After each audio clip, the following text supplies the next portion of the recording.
오늘 본문 말씀은 갈라디아서 5장 22절로 23절 말씀입니다. 다 찾으셨으면 함께 봉독하도록 하겠습니다. 시작! 오직 성령의 열매는 사랑과 희락과 화평과 오랜 참음과 자비와 양성과 충성과 온유와 절제니 이 같은 것을 금지할 법이 없느니라. 제가 구현해서 몇 가지 말씀을 더 함께 읽어드리도록 하겠습니다. 갈라디아서 5장 5절로 6절 말씀입니다. 우리가 성령으로 믿음을 따라 의의 소망을 기다리노니 그리스도 예수 안에서는 할례나 무할례나 효력이 없으되 사랑으로서 역사하는 믿음뿐이니라. 13절로 14절 말씀도 읽어드리도록 하겠습니다. 형제들아, 너희가 자유를 위하여 부르심을 입었으나 그러나 그 자유로 육체의 기회를 삼지 말고 오직 사랑으로 서로 종노릇하라. 온 율법은 네 이웃 사랑하기를 네 자신같이 하라 하신 한 말씀에서 이루어졌노니. 아멘. 믿음이란 무엇인가? 라는 질문에서 저희가 시리즈로 믿음에 대해서 설교한 지 벌써 중반부에 이르기 시작했습니다. 오늘부터는 믿음과 성령의 9가지 열매가 어떠한 관계성이 있는지, 우리가 어떠한 하나님을 만났을 때 어떠한 열매가 맺히는지, 그로 인해서 어떠한 믿음을 확인할 수 있는지에 대해서 함께 살펴보고자 합니다. 오늘 우리가 일생에서 만나야만 하는 하나님, 그리고 그 하나님 만난 결과로서 발생하는 믿음을 무엇으로서 확인할 수 있는지에 대해서 우리가 지금 살펴보고 있는 것입니다. 저번 주에 이어서 본문 말씀은 갈라디아서입니다. 그리고 오늘은 특별히 믿음과 사랑에 대해서 이야기를 좀 더 해보고자 합니다. 갈라디아서는 성화의 삶에서 믿음만으로는 충분하지 않고 율법도 있어야 된다고 하는 율법주의자들의 공격 때문에 흔들리고 혼란을 가지고 있는 갈라디아 교회에 바울이 보내는 메시지입니다.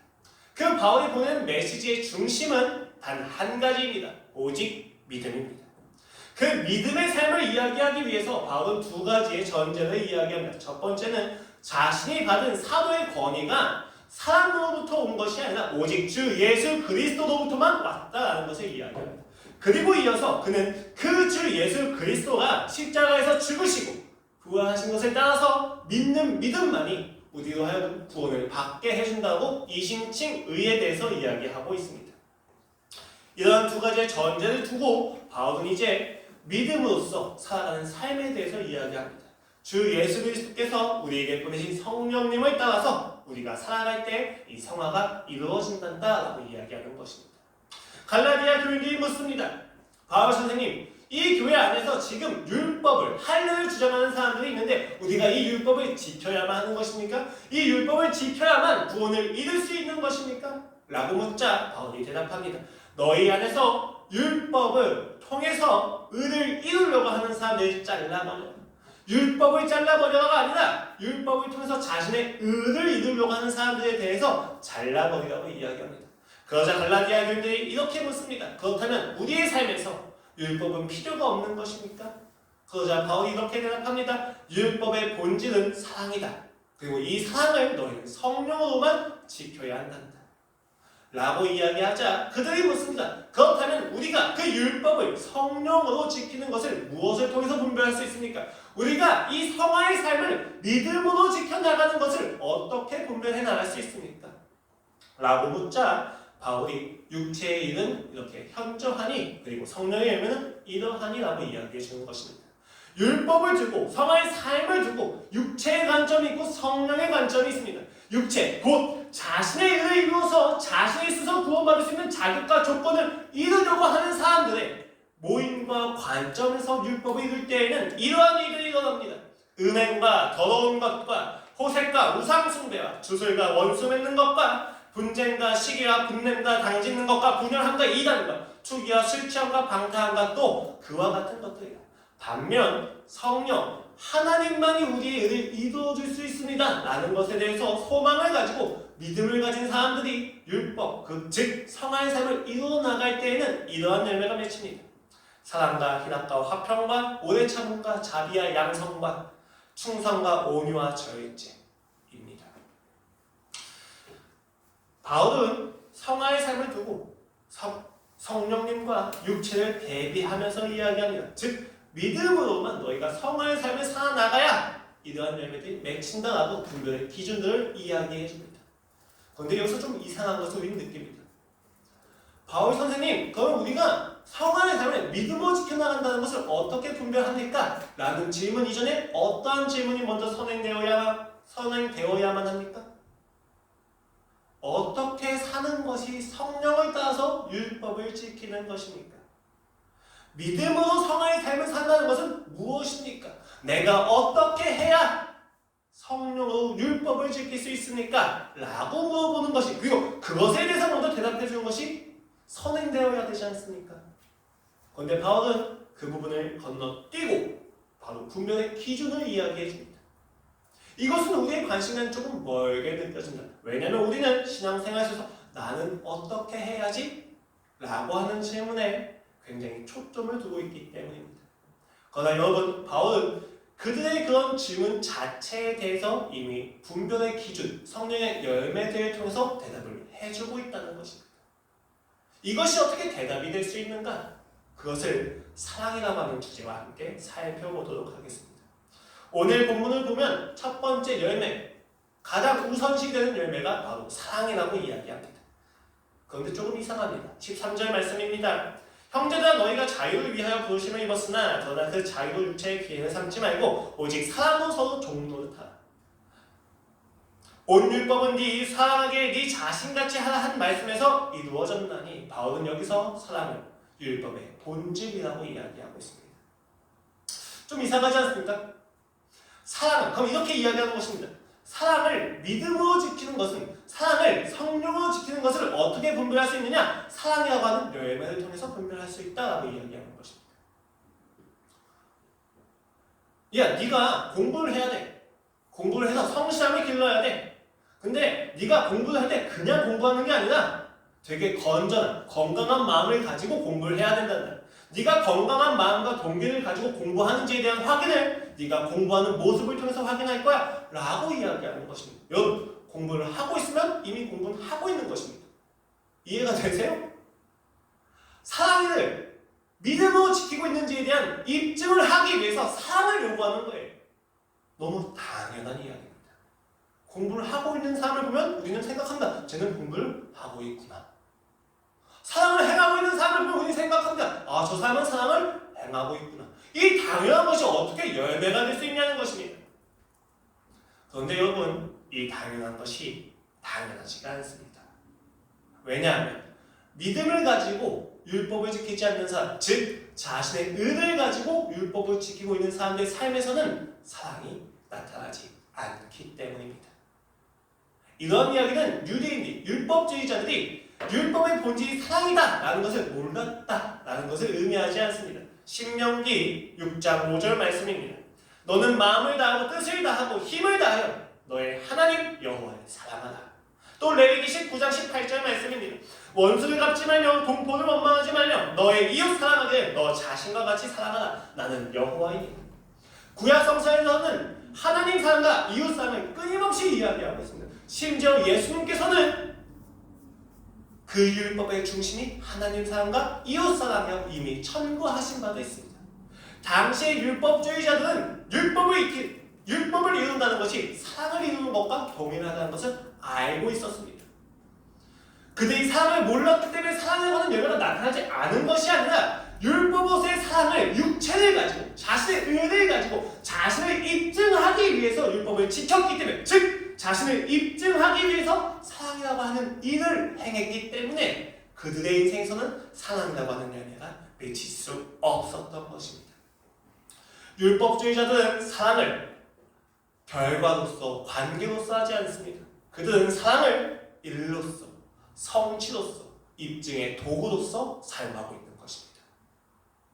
그렇기 때문에 예수님께서 선한 사마리아인의 비유를 하면서 강도 맞은 자를 피했던 레위인과 제사장에 대해서 그들은 충분히 이해할 수 있었습니다. 그들은 자신의 거룩함을 지키기 위하여 강도 맞은 자, 즉 죽은 것처럼 보이는 자를 만질 수 없었습니다. 왜냐하면 시체를 만지는 그 순간 그들의 거룩함은 부정해지기 때문입니다. 여러분, 사랑이라고 하는 것을 일로서 생각하면 안 됩니다. 즉 성취의 대상, 내가 해야만 하는 의무라고 생각하는 순간 사랑은 사랑으로서 나타나지가 않게 됩니다. 모든 사람들이 사랑을 울부짖습니다. 모든 사람들이 사랑을 주장한다. 그러나 어느 누구도 사랑을 행할 수 있는 실력이 없다는 것입니다. 적어도 율법주의 안에서는 말입니다. 제가 제 아내한테 선물을 줍니다. 청소를 해주고 안마를 해줍니다. 싫어하는 화장실 청소도 하고 냄새나고 보기 싫어하는 음식물 쓰레기도 버려줍니다. 일을 하는 것이지요. 그런데 제가 이 사랑의 일을 하는 까닭의 동기가 정말로 사랑이라면 괜찮습니다. 그러나 사랑을 하는 좋은 남편이 되기 위해서 그 일을 하고 있다면 저는 문제가 있다는 것입니다. 아내가 부지 중에 누군가를 찌르고 돌아왔습니다. 그 손과 옷에는 피가 묻어 있어요. 아내는 범죄자가 됐습니다. 그 범죄자가 된 아내를 보고 제가 사랑을 일로써 나를 입증하기 위한 도구로 썼다면 저는 그 아내를 바로 보고 두려워하고 방문을 잠근 다음에 신고를 할 겁니다. 왜냐하면 좋은 남편이 되기 위해서는 좋은 아내가 있어야 되기 때문입니다. 좋은 아내가 좋은 모습을 보여주지 않은 그 순간 저로서는 그 사랑 자체를 할 수가 없는 거예요. 왜냐하면 저는 사회적 위신과 명예가 있기 때문입니다. 좋은 남편이라고 하는 평가 역시도 사회로부터 다른 사람들로부터 받아야 되는데 아내가 살인이라고 하는 끔찍한 범죄를 저지르는 순간 나의 사회적인 위신과 명예가 걱정되기 때문에 아내를 신고해서 그냥 경찰서에 보내려고 하는 것입니다. 그 순간 나는 사랑의 대상이 아니라 기피의 대상이 된다는 것입니다. 그가 진짜로 사랑을 했었다면 아내가 칼을 쥐고 들어왔을 때 그 칼을 빼앗고 그 손에 묻은 피를 내 손에 묻히고 그 옷에 튄 피를 닦아주거나 불태우거나 혹은 그 옷마저도 내가 뒤집어 쓰면서 내가 살인을 했다고 그 죄를 대신해 주려고 할 것입니다. 혹은 경찰에 보낸다 할지라도 먼저 그녀를 안아주고 괜찮다고 이야기한 뒤 그 징역을 사는 그 하루하루를 매일 찾아가서 그녀와 관계를 맺으려고 할 것입니다. 너의 잘못과 나의 사랑은 너의 잘못이 나의 사랑을 막을 수 없다는 것을 보여주려고 했을 거라는 것입니다. 여러분, 사랑을 율법으로, 즉 사랑을 나를 위하여 나의 잘남을 입증하기 위한 수단으로서 행하는 사람들은 사랑을 할 수가 없습니다. 가장 중요한 그 순간 그들은 상대를 버립니다. 왜냐하면 상대가 아니라 내가 중요하기 때문입니다. 우리는 너무도 많은 경우에 이렇게 사랑을 행합니다. 상대를 수단 삼아서 이용해서 내가 잘났다는 것을 입증하기 위해서 상대에게 사랑을 뽐냅니다. 자랑합니다. 그러나 그것은 사랑일 수 없다는 것입니다. 춘추 전국시대에 묵자가 이야기했던 대안은 겸애입니다. 차별이 없는 사랑입니다. 차별 없는 사랑을 해야만 이 절망스러운 시대 속에서 우리가 이상적인 국가를 만들어낼 수 있다라고 이야기하는 것입니다. 그 묵자가 내놓았던 문제 제기는 무엇이었습니까? 절망과 미움과 증오가 아니었습니다. 그 묵자가 제기에는 이 절망을 만들어낸 원인은 바로 사랑이었습니다. 사랑이 이 땅을 이렇게 절망스럽게 만들었다는 것입니다. 서로가 너무를 사랑해서 그 사랑이 싸움과 다툼과 증오와 시기와 질투를 만들어냈다고 이야기하는 것입니다. 그래서 그가 내놓은 대답이 바로 겸해, 차별이 없는 사랑입니다. 모든 사람을 동등하게 사랑해야 이 땅이 행복해질 수 있다고 이야기하는 것입니다. 그에 대안은 굉장히 이상적이고 불가능합니다. 그러나 그가 내놓은 문제제기는 굉장히 통찰력이 있습니다. 여러분, 오늘 이 땅에서 여러분이 비참함과 불행함을 느끼고 있다면 그 원인은 여러분의 진정성과 노력과 혹은 헌신이 부족하기 때문입니까? 그렇지 않습니다. 오히려 잘못된 사랑의 방법이 넘쳐나기 때문입니다. 사랑을 너무 이상한 방법으로, 왜곡된 방법으로 혹은 그 사랑 자체를 왜곡되게 이해하니까 오늘 우리의 삶이 불행하다는 것입니다. 사랑을 했습니다. 그런데 그 사랑이 상대를 통제하기 위한 수단이 됩니다. 사랑을 주었습니다. 그런데 그 사랑이 상대로 하여금 나를 의존하게 만드는 수단이 되어집니다. 이혼을 했는데 자살을 한다고 이야기합니다. 왜 자살을 하냐? 자살을 하면 그녀가 돌아올까 생각해서 자살을 하고 싶다고 이야기합니다. 그가 가지고 있는 의식은 무엇입니까? 나는 그녀를 사랑하기 때문이야. 모든 이유의 명분에 근거에 사랑이 들어갑니다. 그 사랑은 모두 왜곡되어 있습니다. 폭력이 되어진다. 왜냐하면 그 사랑이 성취의 수단이고 입증의 수단이며 이 사랑을 내가 이만큼 주면 그 사람도 내게 이러한 결과를 줘야만 한다고 하는 매개체, 거래의 수단이 되어져 버렸기 때문입니다. 오늘 우리는 이 사랑을 잃을 수 있는 실력이 없다는 것을 분명히 인식해야만 합니다. 나를 입증하기 위한 수단으로서 사랑은 한계가 있습니다. 그렇다면 무엇이 우리로 하여금 사랑이라고 하는 목적을 이루게 해줍니까? 무엇이 사랑을 사랑으로서 해가게 해줍니까? 그것에 대한 바울의 대답이 바로 믿음입니다. 믿음을 가지고 있으면 사랑이 사랑으로서 실천될 수 있다고 이야기하는 것입니다. 그래서 그 열매가 사랑으로서 나오게 되는 것입니다. 어떻게 믿음이 사랑을 사랑으로서 지키게 해주느냐? 믿음은 필연적으로 관계성을 전제하기 때문입니다. 여러분, 우리는 이야기했듯이 참된 대상에 대해서 가진 신뢰의 반응이 믿음이라고 이야기했습니다. 거짓된 대상을 참되게 만드는 것은 맹신입니다. 창조주가 아닌 것을 창조주의 자리에 갖다 놓는 것은 믿음이 아니라 맹신인 것입니다. 창조주가 창조주로서의 자리에 있고 피조물이 피조물의 자리에 있었을 때 그 창조주와 피조물이 관계하면 그 창조주의 아름다움이 피조물의 마음에서 반사되어서 나타날 때 우리가 믿음이 나오는 것입니다. 이 믿음은 필연적으로 의존의 성향을 나타내게 됩니다. 이것은 그가 없으면 내가 살 수 없다. 그래서 이 의존의 성향을 가지고 그를 내 마음을 통제하고 싶은 욕구를 이야기하는 것이 아닙니다. 우리가 정말로 살기 위해선 생수의 근원이신 하나님이 필요하다는 의미에서 전적인 의존, 신앙 안에서의 의존을 이야기합니다. 이 의존은 반드시 필요해요. 왜냐하면 우리가 가지고 있는 성품들은 스스로 만들어낼 수 있는 것이 아무것도 없기 때문입니다. 성령의 9가지 열매의 내용들을 보십시오. 사랑과 희락과 화평과 오래 참음과 양성과 자비와 온유와 충성과 절제, 이 9가지의 내용들이 스스로 이룰 수 있는 것이 있습니까? 이 9가지의 열매들은 모두 타자, 타인, 대상과의 관계를 전제로 하고 이야기합니다. 성품이란 건 내가 스스로 만들어내서 나를 입증할 수 있는 수단이 될 수 없다는 것입니다. 성품이란 건 필연적으로 누군가의 관계 속에서 이루어서 나타나는 결과입니다. 그 관계에서 나타나는 결과를 우리가 스스로 이루려고 하는 거예요. 타락한 인류가 타락한 이후에 인간은 하나님과 분리가 되고 자연 만물과 분리가 되고 이웃과 분리가 되기 시작합니다. 분리된 상태에서 인간은 스스로마저도 내가 기대하는 나, 신이 되어야만 하는 나와 신이 되지 못한 나를 분리시킵니다. 신이 되지 못한 내가 신이 되고 싶어서 만들어내는 여러 가지 소유와 능력들, 그것이 바로 우리가 만들어내려고 하는 성품입니다. 그러나 성품은 여러분 존재와 존재의 관계에서 나타나는 것이지 내가 신이 되기 위해서 사용해야만 하는 능력과 소유가 아니라는 것입니다. 우리가 갈라디아서 5장 22절로 24절을 보면서 가장 많이 하는 오해와 왜곡은 무엇이냐? 성령의 9가지 열매를 내가 스스로 이룰 수 있는 능력이나 내가 하나님을 만나게 되면 내 신앙을 입증할 수 있는, 좋은 신앙을 입증할 수 있는 수단으로서 여기거나 나의 소유로 여기고 있다는 것이 있습니다. 성품은 존재와 존재의 만남 속에서 나타나는 결과이지 내가 가진 소유가 아니라는 거예요. 그래서 우리는 이렇게 절망하죠. 난 사랑이 없어. 난 오해 참음이 없어.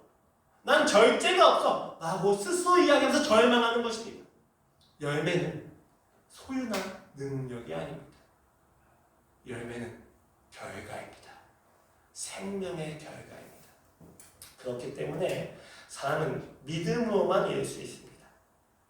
내가 스스로 이뤄내고 자아내는 것이 아니라 내가 하나님을 만났을 때 그 참된 존재이신 하나님을 만났을 때 그 존재로부터 내가 가진 감격, 그리고 그 감격에 대한 반응으로만 이 성품이 맺힐 수 있다는 것에 대해서 그는 이야기하고 있는 것입니다.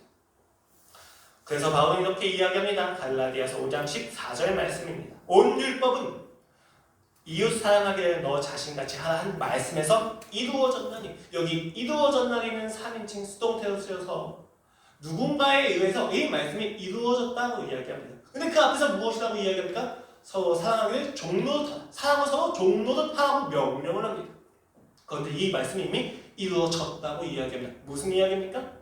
신자가 하는 모든 율법은 내가 스스로 이루어내기 위해서 나의 공로와 나의 노력과 열심히 원인으로 제공하려고 하는 것이 아니라는 것입니다.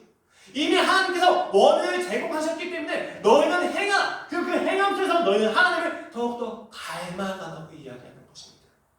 하나님께서 다 이루셨다고 이야기하는 것은 우리도 하여금 하지 말라. 게을러도 된다가 아니라 그 공로와 원인은 이미 제공되었으니 너희는 마음껏 그것을 행하며 나를 닮아가라고 이야기하신다는 것입니다. 그렇다면 누가 그 율법을 이루었습니까? 마태복음 5장 17절 말씀입니다. 내가 율법이나 선지자를 폐하러 온 줄로 생각하지 말라. 폐하러 온 것이 아니요 완전하게 하려 합니다. 그렇다면 그 예수 그리스도께서 이루신 율법의 내용은 무엇입니까? 마태복음 22장 37절로 40절 말씀입니다. 예수께서 이르시되 내 마음을 다하고 목숨을 다하고 뜻을 다하여 주 너의 하나님을 사랑하라 하셨으니 신명기 6장의 인용입니다. 이것이 크고 첫째 되는 계명이니 둘째도 그와 같으니 너의 이웃을 너의 자신같이 사랑하라. 아까 이야기했던 레위기 19장의 인용입니다. 이 두 계명이 온 율법과 선지자의 강령입니다. 예수님께서 이야기하십니다. 그 율법을 이루신 게 예수님이시고 그 예수님께서 하나님 사랑과 이웃 사랑을 이야기합니다. 그렇다면 예수님은 그 하나님 사랑과 이웃 사랑을 어디에서 어떻게 이루셨습니까? 바로 십자가에서 이루셨습니다. 하나님께 죽도록 순종하는 결과로서 십자가에 지셨고 우리를 죽기까지 사랑하신 결과로서 십자가에 지셨습니다. 그 십자가에서 예수님께서 가지고 계신 하나님에 대한 사랑이 이루어졌고 그 십자가에서 우리를 향하신 하나님의 사랑이 이루어진 것입니다. 그 십자가에서 우리는 그 모든 율법이 이루어진 것을 확인할 수 있다는 것입니다. 그 십자가 앞에서만 우리는 모든 율법이 이루어졌다는 것을 알게 된다는 것입니다. 요한일서 4장 9절 말씀입니다. 하나님의 사랑이 우리에게 이렇게 나타난 바 되었으니 하나님이 자기의 독생자를 세상에 보내심은 그로 말미암아 우리를 살리려 하십니다. 하나님의 사랑은 우리를 살리는 것으로 나타났습니다. 로마서 5장 8절 말씀입니다. 우리가 아직 죄인 되었을 때 그리스도께서 우리를 위하여 죽으시고 하나님께서 우리에 대한 자기의 사랑을 확증하셨느니라.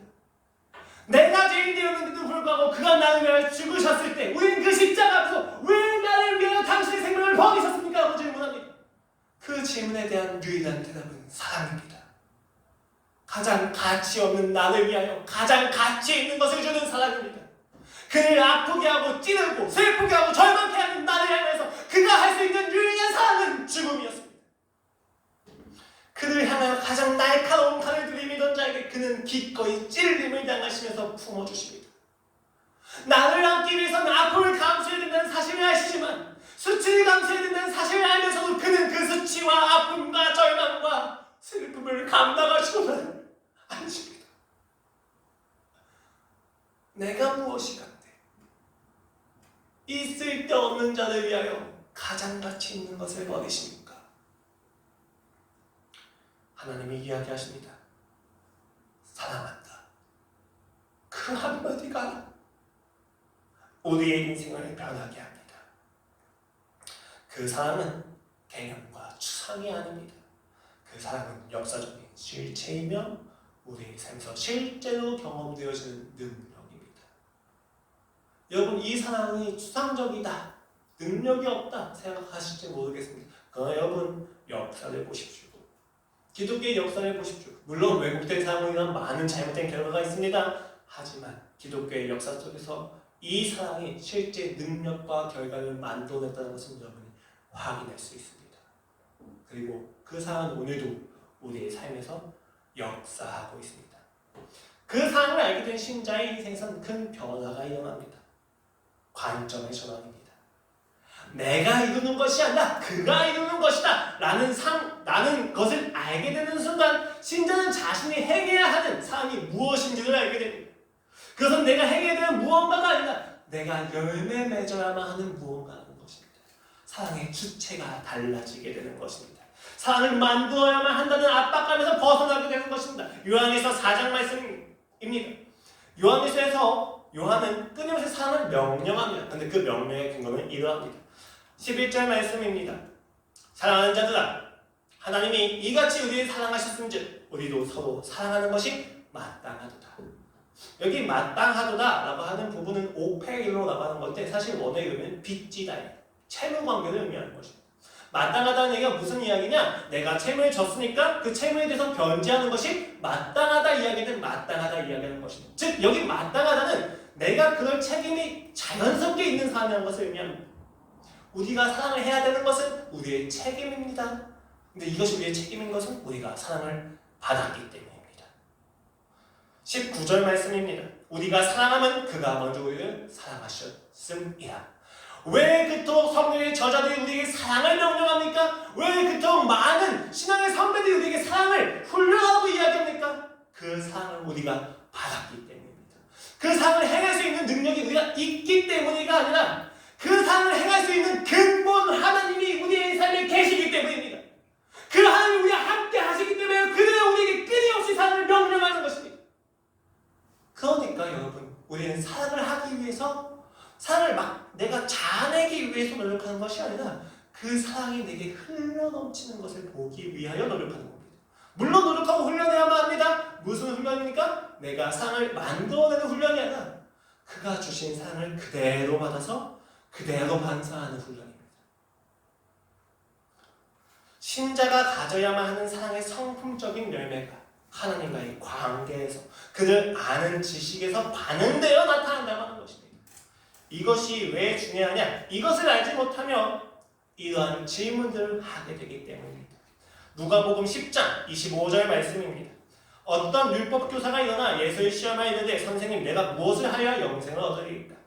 예수께서 이르시되 율법에 무엇이다 기록되었으며 네가 어떻게 읽느냐? 대답하여 이르되 네 마음을 다하며 목숨을 다하며 힘을 다하며 뜻을 다하며 주 너의 하나님을 사랑하고 또한 네 이웃을 네 자신같이 사랑하라 하였나이다. 율법주의, 율법, 서기관은 알고 있었어요. 율법의 본질이 사랑이라는 것을. 그래서 이야기합니다. 하나님을 사랑하고 이웃을 사랑하는 것이 율법의 본질입니다. 예수께서 이르시되 너의 대답이 옳도다. 이걸 행하라. 그리하면 살리라 하시니 그 사람이 자신을 옳게 보이려고 예수께 여짜오되 그러면 내 이웃이 누구니? 사랑을 일로써 사랑을 자신이 주체로서 행하는 거라고 생각하는 사람이 하는 질문입니다. 나의 이웃이 누구입니까? 또 마태복음 18장 21절로 22절 말씀에서는 이렇게 질문하게 됩니다. 그때 베드로가 나와 이르되 예수님께서 앞에서 야 너희 형제를 혼자 가서 형제가 잘못하면 혼자 가서 이야기하고 안 되면 둘이 가서 하고 그 유엔 공동체에 가서 하는데 안 되면 그를 이방인과 세리와 같이 여겨라 라고 이야기합니다. 그러자 베드로가 이야기합니다. 내게 죄를 범하면 몇 번이나 용서하여 주리이까? 7번까지 하리이까? 라고 질문합니다. 이 율법주의 서기관과 베드로의 공통점은 무엇입니까? 사랑과 용서를 스스로 만들어내서 자신 능력과 자신의 의지로 해야만 하는 무언가라고 이해하고 있다는 것입니다. 그들은 자신의 사랑을 할 수 있는 능력이 있다고 생각합니다. 그들은 자신의 용서를 할 수 있는 능력이 있다고 생각합니다. 사랑을 할 수 있는 권리가 있고 용서할 수 있는 권리가 있다고 생각합니다. 그리하여 그들은 자신의 사랑을 하고 용서를 하는 것이 곧 자신의 옳음을 입증하는 거라고 생각하고 있습니다. 이에 대해서 예수님의 대답은 놀랐습니다. 서기관에게 이야기하는 예수님의 대답은 사마리아, 선한 사마리아인의 비유입니다. 너는 너의 이웃이 누구냐고 물었지. 네가 어디까지 사랑해야만 네가 옳게 되는 건지에 대해서 이야기한 거지. 그런데 애야, 사랑은 이웃은 네가 얼만큼 사랑하는지에 대해서 결정되는 게 아니라 사랑을 받는 사람의 입장에서 결정되는 거란다. 관점을 바꿔버리십니다. 베드로에게 이야기하십니다. 베드로야, 너는 내게 용서를 묻는구나. 용서의 횟수를 묻는구나. 네가 얼만큼 용서를 할 수 있는지 그리고 얼만큼 용서를 해야만 하는지 너의 의무에 대해서 묻는구나. 그러나 베드로야, 내가 이방인과 세리와 같이 여기하고 했던 것은 그들이 예수를 믿는 사람이 아니라는 것으로 생각하고 다시 전도하라고 이야기하는 거란다 라고 하시면서 만달란트 빚진 자의 비유를 하십니다. 무슨 이야기입니까? 용서를 몇 번이나 할지 생각하지 말고 네가 얼마나 큰 용서를 받은지 생각하라. 예수님은 사랑과 용서의 관점 자체를 뒤틀어 버리십니다. 너희가 사랑을 하는 것이 아니란다. 너희가 용서를 하는 것이 아니란다. 너희가 얼만큼 사랑받았는지 생각하며 하나님은 너의 이웃이니? 너희가 얼만큼 용서받은지 기억하렴. 네가 용서할 수 있는 권리가 있는 사람이니? 그렇지 않단다. 관점 자체를 바꿔버리시는 거예요. 왜 그렇게 하시느냐? 그가 다 이루셨기 때문입니다. 우리는 모두 스스로 사랑과 용서를 해낼 수 있다고 생각합니다. 그러니까 원수를 사랑하라! 라고 하는 말씀이 부담이 되는 거예요. 왜? 우리 원수를 보면 어떤 생각을 합니까? 아유, 저 빨리 지옥에 갈 놈. 원수가 혹시라도 예수님을 믿어서 구원을 받을까 걱정합니다. 아, 하나님 저 사람만큼은 예수님을 믿어서는 안 되는데. 무슨 이야기입니까? 철저히 나를 중심으로 생각하는 거예요. 나는 사랑할 수가 없어요, 하나님. 나에게 이렇게 크게 아픔을 줬는데 어떻게 사랑할 수 있습니까? 예수님의 이야기는 야, 너도 날 찔렀잖니? 아, 내가 예수님 찔른 거하고 제가 날 찔른 거하고 똑같은 거예요? 아니에요, 하나님. 알고는 있는데 좀 시간을 주세요. 왜 원수를 사랑하는 그 명령에 부담을 가집니까? 사랑을 해야만 하는, 그 원수를 사랑해야만 나의 옳음과 좋은 신앙이 입증된다는 생각에 사로잡혀 있기 때문입니다. 원수를 사랑하는 건 불가능합니다. 원수를 사랑하신 하나님을 알기 전까지. 누가 나의 원수입니까요? 원수에 대한 정의 자체가 잘못됐어요. 누가 나의 원수인지부터 생각을 해야만 합니다. 원수는 나에게 잘못을 심각하게 끼친 사람이 아니라 나를 심각하게 싫어하는 사람입니다. 그 사람을 사랑하는 것은 사랑의 당연한 결과입니다. 주체가 달라지고 관점이 달라지는 것입니다. 사랑을 내가 해야만 하는 무언가로 생각하면 안 된다는 것입니다. 그것을 이야기하신다면 무슨 이야기입니까? 하나님이 우리에게 사랑할 수 없는 누군가를 보여주셨다는 것은 너는 사랑할 수 없단다고 질책하는 것이 아니라 자, 이제 내가 너에게 진짜 사랑을 보여줄게 라고 이야기하는 하나님의 자신감입니다. 왜냐하면 그는 다 이루셨기 때문입니다. 하나님은 우리에게 야, 이제 너는 나의 이러한 부분을 닮아가야 된단다 라고 보여주는 거예요. 우리가 해결할 수 없는 상황을 맞닥뜨릴 때가 왜 절망합니까? 그것을 해결할 수 있는 능력이 내게 없기 때문입니다. 하나님께서 우리에게 해결할 수 없는 상황을 보여주신 것은 너는 나를 의지해야 된다라고 하는 하나님의 말씀이자 사랑입니다. 그런데 우리는 그 상황 앞에서 끊임없이 절망하죠. 왜? 난 끊임없이 해낼 수 있다고 생각하기 때문입니다. 여러분, 우리 상황은 내 안에 있는 무언가를 나눠주는 것이 아니에요. 내가 소유한 것을 나눠주는 것이 아니에요. 그가 나에게 하신 사랑을 그대로 흘려주는 거예요. 나는 옆에서 하나님께서 하신 사랑을 수종드는 거예요. 하나님 이렇게 사랑을 원하시는구나. 그럼 내가 이렇게 행하겠습니다. 나의 것을 나눠주는 것이 아니에요. 마치 사랑을 내가 쥐어 짜내서 해줘야만 하는 무언가고 생각합니다. 그러니까 영화 미장과 같은 모순이 생겨나는 거예요. 용서를 주어갔는데 스스로 용서를 받은 자는 용서를 못해요. 그 당시에 전도인이 해야 되는, 진정한 신자가 해야 되는 진정한 반응은 무엇입니까? 나의 자녀를 죽인 살인마에게 용서하다고 가는 그 길에서 살인마가 스스로 예수님을 만나서 용서받았다고 이야기할 때 신자가 가져야 될 반응은 기쁨입니다. 분개함과 억울함이 아니에요. 어떻게 하나님 이럴 수가 있습니까가 아니에요. 하나님, 내게 역사하셨듯이 저에게도 역사하셨군요. 요셉이 그 형제들을 보면서 흘렸던 눈물을 반복해야만 한다는 것입니다. 그것이 안 되는 이유는 단 한 가지입니다. 내가 누군가를 용서할 수 있는 권리가 있다고 믿는 것입니다. 내가 누군가를 사랑할 수 있는 권리와 능력이 있다고 믿는 것입니다. 그 의무와 압박감이 있으니까 사랑을 마치 억지로 해야만 하고 견뎌야만 하는 무언가로 생각을 한다는 것입니다. 요한일서 4장에서는 이렇게 이야기합니다. 12절 말씀입니다. 어느 때는 하나님을 본 사람이 없으되, 당시에는 하나님을 본 사람이 없어요. 예수님을 본 사람이 있었죠? 그러나 하나님을 본 사람은 없습니다. 만일 우리가 서로 사랑하면 하나님이 우리 안에 거하시고 그의 사랑이 우리 안에 온전히 이루어지느니라. 아멘. 그렇습니다.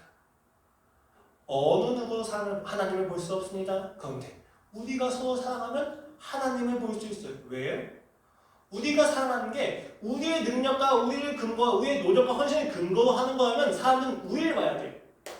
근데 그 사랑이 하나님을 근거로 하나님이 흘러나온 결과이기 때문에 사람들이 사랑을 봤을 때 하나님을 보게 된다는 것입니다. 우리가 해야 되는 사랑은 내가 만들어내는 사랑이 아닙니다. 그가 주시는 사랑에 대해서 반사시키는 것입니다. 그 사랑이 하나님의 것이라면 그들은 반드시 하나님을 바라보게 된다는 것입니다. 그것이 우리가 사랑을 행해야 된다, 사랑을 훈련해야 된다고 했었을 때 기억해내야만 하는 것입니다. 내가 할 수 있다고 생각할 때에는 그 사랑을 받지 않는 자에 대해서 분노합니다. 혹은 내가 사랑을 할 수 있다고 생각할 때에는 내가 사랑을 주는 만큼 그가 내게 내가 원하는 방법으로 사랑을 주지 않는 것에 대해서 또 분노합니다. 사랑이 왜 그렇게 많은 분노를 이끌어냅니까? 기쁨인데. 그러나 사랑이 내가 하는 것이 아니라는 것을 알았을 때는 여유가 생깁니다. 내가 사랑을 주는 사람, 나에게 사랑을 주는 사람이 어떻든지 간에 나는 만족합니다. 왜냐하면 그 사람을 사랑하는 건 하나님이기 때문입니다. 내가 하는 게 아니에요. 하나님이 하는 것에 그저 내가 반응하고 수종드는 것입니다. 그가 성육신하신 이유가 무엇입니까? 바로 이 사랑 때문입니다. 그래서 여러분, 사랑은 끊임없이 이타적입니다. 박애주의와 같은 문맥에서 이타주의를 이야기하는 것이 아닙니다. 십자가의 근거로 한 이타주의를 이야기하는 것입니다. 사랑을 줄 때는 그 사람을 받는 사람이 과연 내가 주는 이 사랑의 방법을 좋게 여길까에 대해서 고려하는 것이 사랑입니다. 내가 사랑을 받는 것으로 사랑을 표현할 때에는 그가 주는 방식이 아무리 나쁘더라도 내가 그 사랑을 받아주는 것으로서 그 사람이 나에게 주는 사랑을 통해서 사랑을 느끼도록 도와주는 것입니다. 웃기죠? 끊임없이 내가 없어지고 끊임없이 상대만 많습니다. 아니 나는 닭다리가 싫어요. 근데 그 닭다리 주는 사람을 내가 왜 인정해야만 합니까? 소통하면 되긴 하죠. 난 닭다리가 아니라 닭나리가 좋아. 그러나 여러분, 소통도 한계가 있습니다. 어디까지 소통할 수 있는지 아십니까? 닭다리와 닭나리 정도 될 수 있지만 본인도 알지 못하는 마음에 대한 소통은 거의 불가능해요. 여러분, 대화를 하면 할수록 싸우는 이유는 무엇입니까? 소통이 부족해서, 소통의 방법이 이상해서? 아니에요. 인간은 자기 자신도 자기를 모르기 때문입니다. 소통에도 분명한 한계가 있습니다. 그 한계가 있는 소통이 선해지기 위해선 신앙이 있어야만 하는 거예요. 사랑은 끊임없이 상대를 위해 줍니다. 끊임없이 나라고 하는 기준을 없애줍니다. 그러나 여러분, 이 사랑이 상대가 기준이라고 하는 인본주의가 아니에요. 이 사랑은 하나님만 기준이 된다는 것입니다. 그렇기 때문에 내가 없어지는 거예요. 성육신하신 하나님처. 우리가 그 하나님의 성육신을 다해 나가는 것입니다. 오늘 본문에 제시된 성령의 열매는 모두 분별의 기준입니다. 야, 너희 이런 열매가 나타나면 너희가 믿음으로 율법을 지키고 있는 거란다. 믿음으로 사랑을 지키고 있는 거란다. 라고 이야기하는 것입니다. 그럼 여기서 우리는 묻습니다. 아니, 하나님, 우리는 그러면 어떻게 하는 것이 믿음으로 율법을 지키는 것입니까? 왜 분별의 기준만 이야기하고 어떻게 해야 되는지 이야기하지 않습니까? 라는 것에 대해서 하나님이 이야기하십니다. 야, 이 분별의 기준 자체가 어떻게 해야 되는지에 대한 답이란다. 아니, 어떻게 이게 답이 될 수 있습니까? 너희가 내게 물어야 될 것은 어떻게 하면 내가 믿음을 가지고 율법과 성화를 이룰까가 아니라 이 율법을 이루는 과정 속에서 내가 만나야만 하는 하나님이 누구입니까? 입니다. 너희는 질문 자체가 틀렸다. 어떻게가 아니라 내가 누구인지 물어야 된단다. 왜요? 그 하나님의 누구이심에 근거해서 우리의 사랑이 흘러나오기 때문입니다. 오늘 그 율법을 명하신 하나님께서 지금 내게 무엇을 말씀하고 계시며 무엇을 내게 보여주고 계시는지에 대해서 내가 알아야만 내가 이 성화의 삶을 믿음으로 행해 나갈 수 있다는 것입니다. 그것은 십자가에서 죽으신 예수 그리스도의 무한한 사랑을 근거로 합니다. 우리가 십자가 앞에서 그 하나님의 하나님 되심을 확인해야만 하는 것입니다. 말씀을 정리하도록 하겠습니다. 믿음으로 율법을 지키는 것은 열매로 확인해야만 합니다. 즉, 믿음으로 성화의 삶을 산다는 것은 그 열매를 통해서 확인할 수 있다는 것입니다. 그 열매의 첫 번째는 사랑입니다. 그런데 율법의 본질도 사랑입니다. 어떻게 이렇게 당연한 것이 기준이 될 수 있느냐? 믿음이 없으면 사랑을 지켜도 사랑이 나타날 수 없기 때문입니다. 그렇다면 왜 믿음으로만 사랑이 열매 맺을 수 있는가? 두 가지 대답입니다. 첫 번째, 믿음은 관계성을 고려하기 때문입니다. 두 번째, 믿음은 성화의 주체로 내가 아니라 성령님을 제시하고 있기 때문입니다. 그런 점에서 오늘 우리는 우리가 가지고 있는 믿음을 사랑으로 확인해야만 합니다. 무슨 이야기입니까? 나를 끊임없이 사랑하신 하나님을 오늘 나의 일상에서 확인했을 때 나타나는 상대 관계 속에서 나타나는 나의 이웃과의 관계 속에서 나타나는 사랑을 통해서 우리는 이 믿음을 확인할 수 있다는 것입니다. 이 사랑의 주체가 나에게서 하나님으로 바뀌는 순간 우리는 자기 중심에서 상대 중심으로 바뀌게 됩니다. 그리하여 내가 바라는 모습대로 사랑을 하지 않는 그를 정죄하지 않습니다. 여러분 웃기지 않습니까? 남편을 요구합니다.